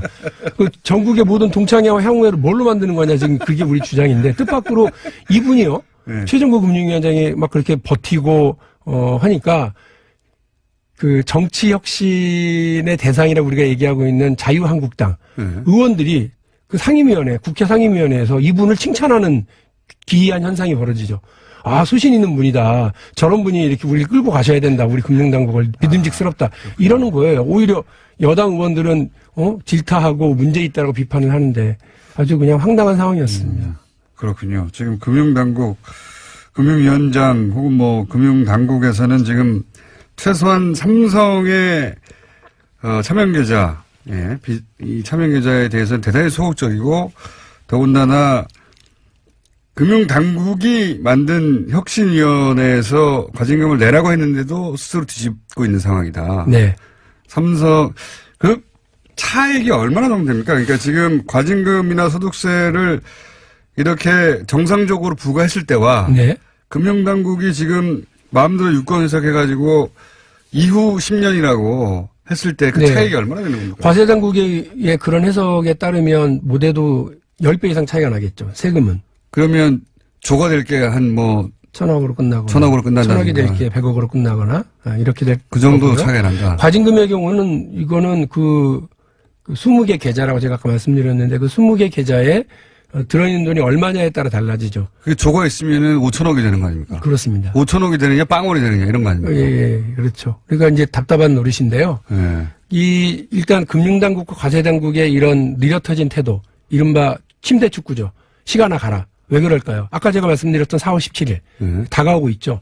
아하. 이제 넉 달하고 15일밖에 남지 않았습니다. 4월 17일만 지나면 소위 부가제척기간, 소위 이제 형사 사건이나 이럴 경우에는 공소시효가 만료되기 때문에 더 이상 따질 수가 없으니까. 제가 속이 터집니다. 사실은 그 국감 때 그렇게 해서 한 건 터뜨리고요. 이제 박용진은 국감 스타야, 주목받고, 재벌의 저격수야, 칭찬받고. 그걸로 끝나고 손 털고 그냥 빚만 내고 광 내고 끝낼 수도 있어요. 그러나 국회의원 한 명 자기 이름 날리자고 이런 거 하는 거 아니잖아요. 그것도 하긴 해야죠. 그렇습니다. 경제정의, 공정과세, 이거 국민들 교과서에서 초등학교 때부터 배우는 거예요. 근데 왜 이거 이건희만 피해가요? 왜 이거 삼성과 재벌가들은 이런 것들에 대해서 피해가죠? 이런 걸 제대로 잡았으면 그동안 금융당국과 과세당국이 일 제대로 못해서 그렇게 됐으면 9년 동안 잘못했었으면 바로 잡아야 될 거 아니에요. 그런 거 하자고 적폐청산하는 거지. 우리가 사람 가지고 사람 구속시키자고 하는 거 아니거든요. 그러면 그거에 대해서 누가 금융당국에 누구 구속시키려고 그러는 게 아니잖아요. 열심히 하면 되잖아요. 그리고 그 세금 걷어서 정확하게 걷어서 하면 될 텐데 이거 무슨 중동판 침대 축구 보는 것도 아니고요. 이게 어떻게 이렇게 일을 하는지 좀 답답해 죽겠습니다. 김용철 변호사가 삼성을 말한다. 네, 공주원의 베스트셀러였죠. 그래서 많은 사람들이 읽었는데 저도 봤습니다. 네. 김용철 변호사 인터뷰도 했었고. 그 책에 보면 이제 검찰 떡값 얘기도 나오지만 검찰 떡값은 그야말로 용돈에 불과한 것이고 저가 매수가 가능하다고 그러더라고요. 떡값에 불과한 것이고 실제 경제 관료들, 고위 관료들에 대해서 삼성이 전방에 관리하는 것이 놀랍다. 이런 식의 내용들이 있지 않습니까? 그렇죠. 왜냐하면 자기들이 총수 일가가 5%도 안 되는 지분을 가지고 삼성전자를 지배하고 전체 그룹을 지배하는데 꼭 필요한 게 세금과 관련된 문제, 그리고 금융적인 어떤 질서의 문제, 규칙의 문제가 가장 크니까 그랬을 것 같으시다라고 판단을 합니다. 지금 그거하고 연결해서 생각해 보자면 지금 현재 특히 삼성, 지금 재벌 30개 재벌 뭐 그런 데 대해서 규제를 어떻게 하냐 이런 문제가 아니잖아요. 그냥 법에 저촉이 돼서 특검이 잡아낸 거. 네. 예. 공적 기관이 이게 문제라고 해서 공적으로 문제 삼은 거. 네. 거기에 대해서 과징금이나 소득세를 부과하는 문제조차 명백한 거조차 이거조차도 네. 이거조차도 이 금융당국의 이 책임 있는 자리에 있는 분들이 안 하려고 하는 거잖아요, 지금. 저는 그렇게 보고 있습니다. 안 하려고 하니까 이게 안 되고 있는 거지. 맞습니다. 해야 할 사람들이 안 하고 있는 거죠. 명백합니다. 예, 그래서 이런 문제에 대해서 제가 전에도 한번 말씀드린 것 같은데, 아하, 대통령만 바뀌었구나. 관료들은 그대로구나. 곳곳에서 대통령 힘 빠지길 기다리겠구나. 곳곳에서 이 정부 새로 시작한 지 이제 7, 8개월 넘었는데, 1년 지나고 2년 지나면 힘 빠지겠지. 개혁의 어떤 동력도 사라지겠지. 그때를 기다리고 있었던 거 아니냐, 이런 생각이 들고요. 시간아 가라. 우리는 버틴다, 이런 느낌. 국세청은요? 금융당국, 금융위는 그렇다 치고 국세청은 어떻습니까, 그럼? 국세청도 답답하긴 마찬가지예요. 소극적이에요? 근데 금융위는 억울한 게 뭐냐면, 국세청은 국세기본법에 의해서 절대 정보를 줄 수 없습니다 하고 입 닫고 끝나거든요. 그렇죠. 근데 이제 금융위는 제가 상임이잖아요. 네. 그러니까. 불려나와서 계속. 계속 불려나오고 정보를 주지 않으면 안 될 수밖에 없으니까 계속 자기들이 더 시달린다고 생각을 하는 것 같아요. 국세청은 우리는 걷고 있습니다. 그러나 기간에 대해서는 저희가 맞습니다. 이렇게 버티고 가는 거고요. 국세청은 소위 말해서 이제 최근 10년만 따지겠다 이거고. 네네. 어쨌든 그리고 그 외의 이야기는 우리는 할 수 없다라고 안 알려주죠. 빠져나가고 있는데 그리고 국세청도 잘하고 있는 건 아니네요. 국세청도 답답하긴 마찬가지입니다. 그런데 이제 더 황당한 경우는 뭐냐면요. 이게 지금 이건희 차명 계좌는 까도 끝이 없는 양파 계좌예요. 이게 처음에 2008년 특검이 1199개라고 얘기를 했거든요. 예. 거기에 대한 과징금과 과세를 하느냐 마느냐가 이슈였죠. 처음에는. 그런데 국세청의 이런 활동을 통해서 저희가 나중에 알고 보니까 그때 알려진 1199개 말고 어마어마하게 더 있었다. 예. 예? 이게 또 확인이 됐어요. 예. 그리고 또 황당한 거. 경찰이 한남동 이건희 자택에 대한 공사비 비리와 관련해서 수사를 하다 보니 차명 계좌가 또 나온 거예요. 200개가 또 나왔죠. 처음에 8개인 줄 알고 덮쳤는데 국세청을 가서 압수수색을 했거든요. 그랬더니 한 200개가 나왔다는 거예요. 사실은 국세청이 털어보려고 하면 다 털어볼 수 있는 거 아닙니까? 사실 다 갖고 있는 것 같아요. 왜냐하면 제가 아까 국세청도 별로다라고 말씀드린 게 2011년에 이 차명 계좌들과 관련된 자진납세를 받았대요. 그러면 국세청은 뭘 해야 되느냐면 탈세와 관련된 수사를 해달라고 검찰에 수사 의뢰를 해야 됩니다. 근데 안 했어요. 이거 안홍구 총장하고 얘기해야 될 내용인데요. 이게 안 했으니까 어떤 일이 벌어지는 거냐면 검찰은 수사를 안 해요. 그리고 그 시간이 거의 다 돼가요 또. 이것도 역시. 이것도 마찬가지예요. 예. 그러니까 이거 정말 문제가 많은 거예요. 그러니까 모두가 알 사람은 다 알고 있었는데 아무도 이 부분에 대해서 바로잡으려고 노력하지 않았다는 게 드러나죠. 자, 그 다음에 또 더 황당한 거. 삼성 힘이 세네요. 정말 세죠. 제가 또 하나 말씀드리면 지금 2008년 특검, 그 다음에 국세청, 그리고 경찰이 알아낸 것이 까도 계속 나왔죠. 이번에 금융감독원한테 제가 너희들 그때 1199개 계좌 전체 다 전수조사 했어? 전수조사 다 하진 않았대요. 그럼 해봐. 뭐가 또 나올 줄 알아? 그래서 해봤더니 그때 1199개 말고 32개가 또 나온 거예요. 차명 계좌가. 그리고 더 놀라운 거예요. 제가 아까 93년 이전 계좌가 20개라고 말씀드렸죠. 7개가 더 있대요. 그러니까 이 27개의 그 과징금 대상이 확인이 된 거고요. 현명관 전 부회장의 경우를 보더라도 그 양반 그때 88년도인가에 개설해 놓은 거기에 2천억 원이 있었거든요. 그 2천억 원이 88년도에 개설한 거예요. 93년 이전에 개설한 거예요. 그러니까 중요하고 규모가 큰 거는 다 93년 이전일 것이다라고 유추가 가능하고. 덩어리가 큰. 그렇죠. 그게 27개라 그러면. 거기 하나 2천억 들어있으니까 1,000억씩만 들어있어도 그게 2조가 넘는 거 아닙니까? 그렇습니다. 그래서 이거 과징금 문제 피해가면 안 돼요. 정말 중요한 문제고요. 법을 바로 집행하고 정의를 바로 세우는데 가장 기본이라고 저는 봅니다. 이건희처럼 힘센 사람이 무릎 꿇어야 그게 법이죠. 가난하고 힘없는, 그리고 아들 위해서 만들어놓은 통장 하나 만들어주는 엄마한테만 집행하는 게 법이냐고요. 지금 그러면 이게 조세당국 또는 뭐 금융당국의 인적 교체는 당장 어려운 겁니까? 그 대통령께 있는 인사권을 왜 저에게 물으십니까? 저는 아무런 힘이 없는, 예. 정무위에 가면 밖에서는 여당 의원인 줄 알지만 정무위원회 가면 야당이 칭찬하는, 예. 그래서 저희가 야당입니다. 정무위에서는 저희가 야당이에요. 예. 이 금융 쪽에서는 전혀 교체가 안 된 거네요, 말하자면. 사실 그렇죠. 그러니까 우리 검찰 같은 경우는 바뀌면 확확 바뀌잖아요, 라인이. 네. 그런데 금융당국 같은 경우는 이른바 모피아라고 그럽니다. 이게 너무 복잡하고 어렵고 전문적인 일이다 싶으니까 외부에서 사람을 수혈해서 잘 하지를 못해요. 딱 한 번 그런 적이 있었는데 뭐 자기들 내부에서 왕따를 만들어서 바보로 만들어버린다고 나중에 후에 평가를 듣더라고요. 자기들끼리 돌아가는 그렇습니다. 그래서 오히려 금융위원장은 뭐 1년, 2년 정도 하고 나면 끝나지만 그 다음에 자기 여생이 다 그 관료들 사이에서 뒤를 봐주고 협력하고 같이 살아나가는 그런 분위기라서 쉽지 않대요. 검찰총장도 그 뭔가 개혁적인 조치를 하려고 그러면 네가 뭐 10년 만년 검찰총장 하냐라고 이전 검찰총장들한테 전화 받는다는 거 아닙니까? 그렇게 해서 어려운 거예요. 그러니까 전문적이고 그 어떤 똘똘 묻혀 있는 관료 집단들은 그 내부를 개혁하는 것이 정말 어렵습니다. 이거 어떻게 해야 됩니까, 이거? 박영진 의원이 금융위원장 해야 되는 거예요? 저는 능력이 안 되니까 저를 시키면 안 될 것 같고요. 네. 그러나 어쨌든 이 부분을 어떻게 고칠 건지 대통령도 고민하시고 청와대도 고민하시고 총리도 고민하시고 우리 여당의 대표도 고민하시고 해야 됩니다. 여당 원내대표 우리 우원식 대표 또 여당의 정책위 의장 김태년 정책위 의장 정말 분발하고 너무 열심히 잘하고 계시거든요.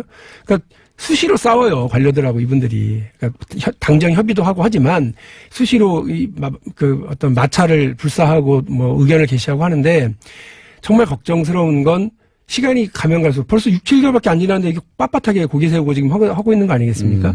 시간이 가면 갈수록 어렵겠네요. 가면 갈수록 어렵고 우리한테 남은 시간은 얼마 안 되고 침대 축구는 지루하게 진행되고 있고. 이게 이제 언론에서 뭐가 문제, 지금 5분만 설명해도 금방 이해가 가는데. 네. 당연히 통장을 개설했을 때부터 따져야 되는 것 같아요. 네. 당연하죠. 네. 불법은 그때 일어난 거니까. 그렇습니다. 예. 따져야 되는 건데 이렇게 간단 명료한 게 언론을 통해서 제대로 전달되면 사람들이 공부를 하게 되고 여론이 만들어지고 그럴 텐데 몰라요. 그러니까 언론도 역할을 못 하고 있는 겁니다, 여기. 잘 쓰질 않습니다. 삼성 관련한 것이라서요. 삼성 관련 잘 안 쓰는 건 뭐 보도 지침이 따로 있지는 않아도 알아서. 삼성 관련해서는 알아서 안 쓰는 언론이 너무 많아서요. 게다가 광고 안 주잖아요. 박용진이 문제가 많다고 쓰는데도 그때가 그런 경우가 더 많죠. 예. 의원님이 문제가 있을 수는 있죠. 그럼요. 그러나 의원님 문제가 있는 건 별개고. 저에 대해서 비판을 쓰려고 그러면 저에게 전화라도 한번 해서 뭐가 문제냐고 물어는 봐야죠. 그런 걸 안 하고 바로 쓰죠. 아니, 그러니까 의원님이 개인적으로 또는 다른 문제가 있는지는 저는 관심이 없고 의원님이 찾아내는 이 문제는 문제가 확실한데 그렇죠. 이게 전달이 안 된다는 게 문제네요. 예. 아니 정확하게. 그래서 제가 사실은 오늘 보통 이렇게 나와주세요라고 청하잖아요. 저 좀 나가게 해주세요라고 작가님한테 전화를 드렸어요. 아, 미리 전화하셨구나. 예, 우리 보통 부탁을 거절하는데. 그러니까 이게 청탁 비슷한 거라서 안에 안 받아줄 줄 알았고요. 네. 정말로 이 거대한 관료의 벽, 그다음에 언론의 침묵의 벽 여기에 그냥 짱돌 하나 던진다라는 심정으로 나왔어요. 저희가 이 문제는요. 매주는 안 되고 계속 모시겠습니다, 그러면. 예, 아니 그렇게 부탁드리고요. 네. 그리고 이제 또 하나 조금씩 새로운 거 들고 나와주세요. 네, 그렇게 할게요. 그리고 시간이 좀 있으면 하나 더 말씀을 드리고 싶은데 시간이 거의 다 됐으니까 빨리 해주십시오. 그 2008년에 삼성 특검 자체가 아예 부실하게 끝났다는 건 다시 한번 확인을 하고 있습니다. 첫 번째로는 부실 수사죠. 계속 드러나고 있는 차명 계좌, 까도 끝이 없는 양파 충분히 계좌. 알 수 있었는데 그냥 대충 하다 덮은 것 대충 한 같아요. 거 부실 수사죠. 그다음에 봐주기 수사입니다. 이 87년에 사망한 이병철 회장의 그 재산이 왜 93년 이후에 이것이 왜 승계됐고 이것이 왜 그 상속으로 됐는지 확인도 안 하고 그냥 그렇게 해줬으니까 봐주기고요. 마지막으로 면죄부입니다. 배임 횡령, 비자금 이렇게 고발이 됐는데 배임 횡령 비자금이 아니라 아버지로부터 물려받은 거다라고 해서 깔끔하게 돈을 챙겨줬지. 그렇죠. 죄는 털어주고 돈은 챙겨준. 그때 이 삼성 특검은 결국 삼성이 오랫동안 고민해와둔 비자금을 특검을 한 게 아니라 그래서 양성화. 예, 징계를 한 게 아니라 그거를 밖으로 꺼내서 마음대로 쓸 수 있게 만들어주는 거죠. 양성화시켜줬다. 재상 증식에 딱 보탬을 줬죠. 그래서 저와 우리 민주당의 그 TF는요, 이건희 차명계좌 TF는 이거 분명히 잘못된 수사다. 그래서 다스 특검에 대해서 저희가 두 가지로 가잖아요. 하나는 그 다스에 대해서 전면적인 재수사를 가고 또 하나는 정호영 특검에 대한 수사를 하잖아요. 이것도 마찬가지 그렇게 해야 된다. 2008년 이건희 차명계좌 전체에 대해서 지금 나오고 있는 차명계좌까지 다 수사를 하고 검찰이 그리고 또 하나는 2008년 조준웅 특검에 대한 수사를 해야 된다. 무슨 일이 있었길래 그렇게 수사를 엉터리로 했는지. 거기까지는 알겠는데요. 예, 당연하신 말씀인데 거기까지 가기는 굉장히 먼 일인 것 같고 일단 과세부터 하죠. 네. 과세하고 과징금부터. 그거조차 안 될 가능성이 높아 보이네요. 왜냐면은 불과 4개월 남았네요. 불과 4개월 남았습니다. 네. 4개월 금방 가거든요. 저희가 4개월 4월 17일로 이 만료되기 전에 계속 네. 괴롭히기로 하겠습니다. 예, 그렇게 좀 해주시고 국민 여러분들께서도 관심 많이 가져주십시오. 예. 자, 여기까지 청탁에 의해서 출연 청탁에 의해서 출연하시게 된 박용진 의원이었습니다. 감사합니다. 네, 고맙습니다. 불친절한 AS 하태경 의원님 중국어 발음 별로입니다. 예. 중국어 좀 하시는 분이 보내신 것 같고 공경장 목소리가 살이 좀 빠진 것 같은데요. 살이 빠진 목소리가 뭔지는 모르겠는데 살은 조금 빠졌습니다. 실제. 그리고 이제 세계 각지에서 온 청취자들의 새 인사가 있습니다. 캘커리입니다. 캐나다. 기러기 아빠인데. 아니 기러기 아빠가 캘커리에 있으면 안 되는 거 아니에요? 한국에 있고. 자녀들이 캘커리에 가 있어야 되는 거 아닙니까? 기러기 아빠가 캘커리에서 보낸 문자. LA에서 한인마트에 가서 쿠쿠 다스 먹으면서 다스는 누구 겁니까? 먹고 싶어요. 호주입니다. 네덜란드 교환 학생입니다. 어제 왕궁에 놀러 갔었는데 다스베이더가 있더라고요. 거기 다스베이더가 있습니까? 왕궁에? 사연을 모르겠네요. 첫 출근 기념 옵션 열기 제보합니다. 어제 댓글 보다가 느낀 건데 정부 비판하는 댓글은 모두 덥석으로 똑같이 틀리더라고요. 아마 처음에 지정에 내려올 때 맞춤법이 틀렸나 봅니다. 네. 그리고 청와대를 청화대로 다 썼더라고요. 애통합니다라고 댓글 부대 실력 이거밖에 안 되냐고 댓글 부대 있습니다. 그리고 이명박 박근혜 정부 때 초등학생 통일 포스터 수상작 제보합니다 하고 보내셨는데 여기에 인공기가 다 걸려 있습니다. 초등학생들한테 통일 포스터 만들려고 그러면 다 이렇게 하죠. 당연히 이명박 박근혜 정부 때도 초등학생 통일 포스터 수상작에는 모조리 다 인공기가 한가득 들어 있습니다. 예. 여기까지 하겠습니다. 칼 플란이 약간 유명한 사회연구소. 예. 세계적으로 약간 유명한 것으로. 예. 그렇게 크게 유명하지는 않고, 몇 년에 한 번 정도 세계적 속학에 와서 학술대회를 하는, 네, 그 정도 연구소 되겠습니다. 정태인 소장님. 자, 올해는 경제정책이 정부가 어떻게 펼칠 것인가 발표를 했어요. 그죠? 네, 12월 27일 날 정부 합동 이름으로 발표를 했죠. 뭐 이런 거 발표할 때 되게 두리뭉실한 내용이긴 한데 이번에 뭐 좀 다른 게 있습니까?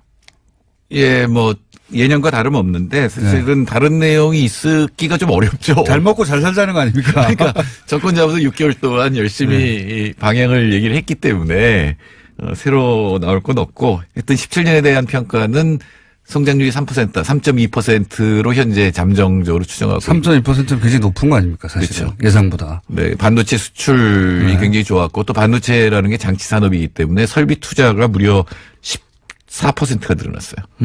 그렇기 때문에 그게 이제 3.2% 성장을 올렸고 그러니까 거시경제가 안정화됐기 때문에 구조개혁 동력을 확보했다 이렇게 평가를 했습니다. 어떤 의미에서 뭐 여러 분야에서 그런 얘기를 하는데 문재인 정부가 운이 좋다고. 예. 예, 운 좋죠. 네, 운이 좋다고 얘기하는데 이 경제 부분에서 적어도 2017년에 3% 성장이 반도체 수출에 힘입은 3% 성장은 사실은 문재인 정부가 만들어낸 성과는 아니에요. 그렇죠. 예, 아닌데 문재인 정부 취임 첫 해에 나온 성과이기 때문에 그 혜택은 있게 되는 거죠. 그렇죠. 만일에 예. 그게 없었다면 2% 초반대 성장일 가능성이 굉장히 높거든요. 예. 그럼 바로 잡자마자 이제 이 노무현 대통령처럼 경포대 뭐 이런 소리 듣는 거예요. 막 경제도 망쳤다고 공격당할 예. 소지, 그러니까 그게 사실이든 사실이 아니든 공격의 소재로 쓰일 수 있는데 적어도 경제 부분에서는 그런 공격을 할 수가 없는. 그래서 잘 보시면 자유한국당 혹은 보수정당에서 경제 가지고 공격하는 경우가 별로 없어요, 지금은. 네, 안보 문제도 당장은. 예. 저기 김정은 위원장이 예, 갑자기 평창 참여한다고 그래요. 이거 어떡합니까? 그 반전 사드 때문에도 또 경제 성장이 굉장히 떨어질 거라고 생각했거든요. 네. 근데 그것도 일단 문제가 있지만 네. 일단 잠정 합의를 했기 때문에 봉합됐죠. 예, 중국 관광객들이 다시 이제 서울시에 많이 보이고 있죠. 굉장히 어려운 난국들이 있었는데 사실 그 외신들 평가 궁금해서 제가 이제 쭉 짚어보면 한국이 관심의 대상 국가였던 건 맞아요. 북핵 때문에도 그랬고, 그다음에 촛불 집회 때문에도 그랬고, 그 세계적으로 드문 탄핵이라는 사건 때문에도 그랬고, 관심의 대상이어서 한국을 한 해를 그 정리하면서 그 언급한 언론들이 제법 많습니다. 그 부분은 확실합니다. 특히 네. 촛불과 탄핵 이거는 네. 전 세계적인 사건이고 만일에 문재인 정부가 성공한다면 이건 세계 역사에 남을 거예요. 그렇기 때문에 문재인 정부에 대해서 평가하는 언론들이 많이 있었어요. 근데 그중에 공통적으로 지적한 게 굉장히 어려운 환경 속에서 출발했다. 예, 저기 미국엔 트럼프가 있고. 그러니까요. 제가 언제 그런 걸 쓴 적이 있지만. 북핵이 있고 중국이 있고. 육자회담을 한다 그러면 이제 정상들이 쫙 모일 거 아니에요. 그럼 네. 트럼프, 시진핑, 아베. 네. 전부 근육질의 푸틴. 네. 예, 굉장히 강한 어떤. 그리고 그런 핵을 든 정세에서. 김정은까지. 네, 예. 그게 이제 제3자 서방의 눈으로 보기에도 정말 골치 아픈 상황에 들어가 있구나.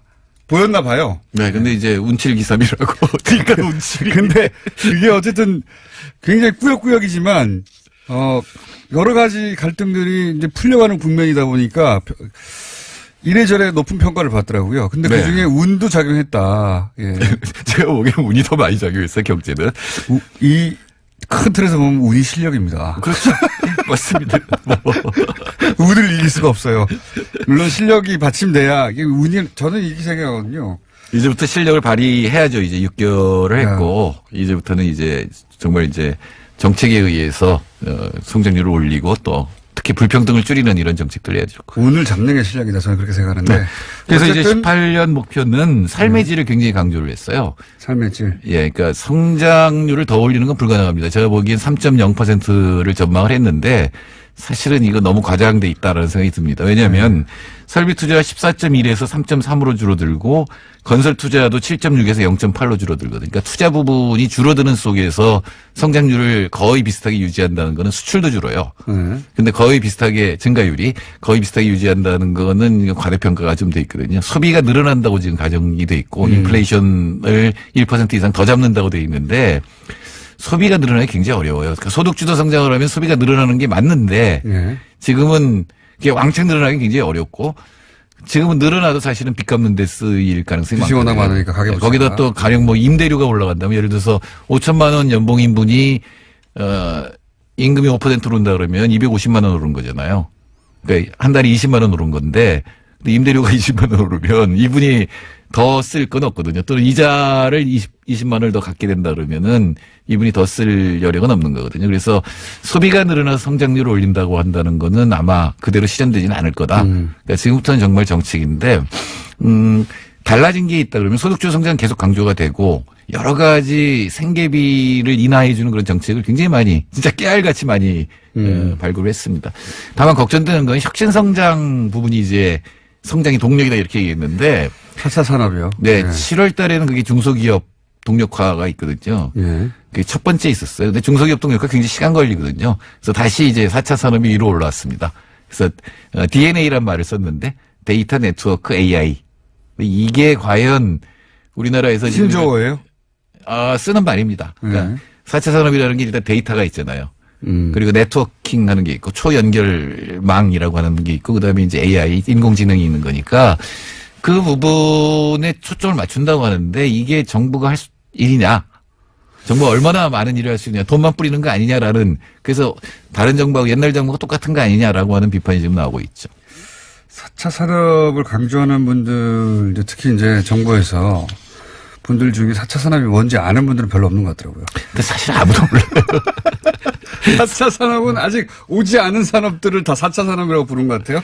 어쨌든, 소득주도 성장에 대해서는 보수 진영에서 혹은 또 경제 전문가들, 이 소득주도 성장이 맞느냐 이런 의문 제기가 아직도 많지 않습니까? 네, 오늘도 제가 경향신문을 보고 왔는데, 전문가들의 60% 정도가 성공 못할 거다라고 하는데, 제가 보기에는. 근데 소득주도 성장이 맞다고 지금 주장하시는 분이지 않습니까, 소장님은? 예. 그 전문가들이 소득주도 성장이 뭔지 모르는 것 같다. 왜냐하면 지난 50년 동안 내수가 늘어나서 성장을 한다는 건 상상을 하지 못했거든요. 물론 다들 내수를 늘려야 된다는 얘기를 하는데 그 내수의 핵심은 건설이나 설비 투자라고 생각을 하지. 기업들이 투자 많이 해서 늘어난다 이런 발상이었지. 소비자들의 소득이 늘어나서 많이 써서 성장한다 이런 발상은 최근 것 아닙니까? 굉장히. 네, 그리고 정책적으로 그걸 늘리기가 굉장히 힘들어요. 더구나 우리나라 지금 가계부채가 굉장히 많기 때문에 소득주도 성장은 상당히 장기적인 정책이 돼야지 단기에 소득주도 성장 갖고 성장률을 올린다는 건 굉장히 어렵거든요. 이제 그런 점을 많이 지적을 하는 거죠. 그런데 이 소득주도 성장의 방향성을 바꾸면 안 된다는 게 이제 소장님의 생각이신 거죠? 네, 제일 중요한 건 불평등이 너무 심해졌어요. 이 부분에 관해서는 그러니까 97년 외환위기 이후에 10년은 민주정부, 10년은 보수정부였는데 사실은 그 20년 전부 책임을 져야 되거든요. 지표를 보면 거의 차이가 없이 불평등 지수가 계속 높아졌거든요. 그래서 우리나라 삶의 질이 29위. 그러니까 우리 GDP에 비해서 굉장히 낮은 그런 거를 보이는데 예를 들어 출산율 최하라든가 노인 빈곤율 세계 최고라든가 OECD 국가 중에서 노동시간 최장이라든가 이게 전부 삶의 질을 낮추는 거니까. 그렇죠. 맞아요. 이 정부가 성장률을 높이기보다는 삶의 질을 개선해서 조금 살만한 세상을 만들겠다라고 하는 게 이번에 굉장히 강조된 그런 부분입니다. GDP 대비 삶의 질의 순위는 굉장히 낮습니다. 예. GDP는 10위권인데 지금 삶의 질은 29위. 거의 그러니까 30위권. 예. 네. 2012년에 22위였는데 다시 이제 29위로 계속 떨어지고 있는데 이건 계속 낮아질 것 같아요. 근데 이걸 가장 심각하게 결정하는 전 세계가 다 불평등해졌는데 한국 굉장히 속도가 빠르거든요. 한국의 불평등이 세계 최고 수준이라고 하죠. 네, 굉장히 빠른 속도로 나빠지고 있기 때문에. 자살도 최고로 높고, 자살률 세계 최고죠. 근무 시간이 가장 높고, 주거도 불안정하고, 건강도 안 좋고, 하여튼 나쁜 거 굉장히 많이 늘어났어요. 최근 10년 이상. 예, 굉장히 많이 늘어났어요. 그래서 이 부분을 어떻게 개선하느냐. 근데 그건 기본적으로 불평등을 개선하는 건데, 불평등을 줄이는 게 굉장히 어려워요. 어려운 일이죠. 예, 특히 경제학자들이. 원래 있는 사람은 더 힘 세지거든요, 점점점. 주류 경제학자들이 흔히 시장에 맡기자 그러는데, 시장에 맡겨서 이게 역전이 되기가 쉽지가 않거든요. 삼성 보세요. 예, 요 앞 시간에 다뤘는데, 힘이 세면 센 만큼 자기 의무를 다한다기보다는 그 힘을 가지고 자기들이 유리한 방향으로. 정치를 포획하고. 예, 자기들만 사회를 빠져나가는 거죠. 네. 예. 근데 그렇게 되면 귀족사회랑 비슷하거든요. 계속 그 사람들이 모든 걸 다 장악하고 하기 때문에 그 사람들 능력만 써가지고는 경제라든가 사회가 좋아질 리가 없죠.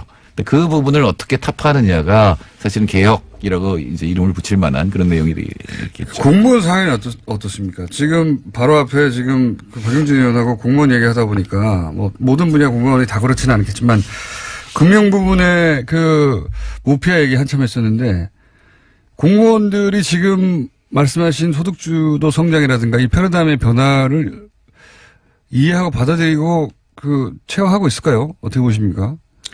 청와대에 계신 경험상. 이번에 이제 정책 방향이 80페이지인데 저 읽으면서 달라진 걸 별로 못 발견했어요. 내용이. 그러니까 몇 개의 표제는 바뀌었는데 그 밑에 나열된 정책들은 사실은 그다지 바뀐 게 없다. 그러니까 복지 분야가 좀 이제 생계비 줄이는 거하고 복지 분야는 분명히 달라졌는데 그리고 국토부가 좀 달라졌고 나머지는 옛날 걸 그대로 포장만 바꿨다라는 느낌이 들거든요. 쉽게 바뀌지가 않아요. 실제로 공무원들이. 아까 조금 전에 들으니까 박영진 의원이 여당 의원인지 야당 의원인지 모를. 본인은 야당 의원이라고 하더라고요. 하면. 예. 그런 느낌이 드는데 그건 무슨 얘기냐면 청와대나 이 핵심적인 어떤 정책을 청와대가 또 기재부 공정이나 이 장들이 아주 강하게 밀고 나가야 되거든요. 근데 지금은 상당히 정치적으로 부드러운 거를 하려고 하는 것 같다라는 느낌이 듭니다. 그래요? 네. 그러면은 좀 무리수가 따르더라도 장을 일제히 교체하고 이걸 강한 드라이브를 걸어야 되는 겁니까? 아니요. 장 자체를 교체할 필요는 없고요. 장들에게 대통령이 힘을 주고 네. 더 강하게 해라 이런 것들이 그 중에 하나는 장은 예를 들어서 그 장이 대통령보다 대통령은 뭐 4년 반 있으면 없어지고 삼성은 영원한데 난 삼성 편 들어야지 이렇게 생각하면 어떡합니까? 대통령이 푸시하면 합니다. 푸시하면? 예, 대통령이 뚜렷한 방향이 있다라고 하면 공무원들은 따라가게 돼 있어요. 근데 대통령이 애매해지면 네. 그리고 공무원도 원래 자기 따라가는 척 하면서 안 따라가면 네, 어떡합니까? 자기 생각대로 하게 돼 있죠. 대표적인 게 노무현 대통령 때 부동산 정책이었거든요. 대통령이 의지를 보일 때는 막 하다가 대통령이 중간에 성장 문제에 부딪히면서 무슨 짜장면값 뭐 이런 거 있어요. 분양 원가 공개를 처리할 때 짜장면값 공개하는 거 봤냐 뭐 이런 식으로 얘기를 했거든요. 그다음부터 부동산 정책이 확 흐트러졌거든요. 그리고 다시 부동산 가격이 폭등을 하는 일이 벌어지는데 일단 청와대는 흔들리지 말아야 되고 그리고 강하게 밀어붙여야 되고 그래도 그 드라이브를 따르지 않는 장들을 교체해야 되는 거죠. 예. 교체할 건 교체해야죠. 그러니까 금융 부분이 가장 지금 취약한 거 맞고요. 공정위에서 내놓은 건 뭐냐면 스튜어드십이라는 걸 갖다 내놨습니다. 어려운 거 스튜어드십. 그러니까 보통 주주자본주의잖아요. 네. 근데 이거를 그 주식을 가장 많이 갖고 있는 건 우리나라에서 국민연금이에요. 연기금이나 기관 투자자들이죠. 예, 대부분의 대기업, 우리나라 대기업이 5% 10%를 갖고 있어요. 네. 사실은 이 주주권을 발동을 하면 아하. 전부를 규율을 할 수 있거든요. 좀 더 공적인 연기금이 그러니까 사익이 아니라 공익을 위해서 회사에 좀 개입을 해라 이런 거죠. 예, 그러니까 네. 김상조 위원장의 금년까지는 알아서 해라였거든요. 네. 스스로 하길 바란다였는데, 그러니까 그 다음에 주주권을 발동하고, 스튜어드십. 예, 그 아니면 그 다음에 이제 남은 게 뭐냐면 사법권이거든요. 아마 알겠습니다. 그런 방향으로 갈 것 같습니다. 여기까지 하겠습니다. 정태인 소장님이었습니다. 감사합니다. 네, 감사합니다.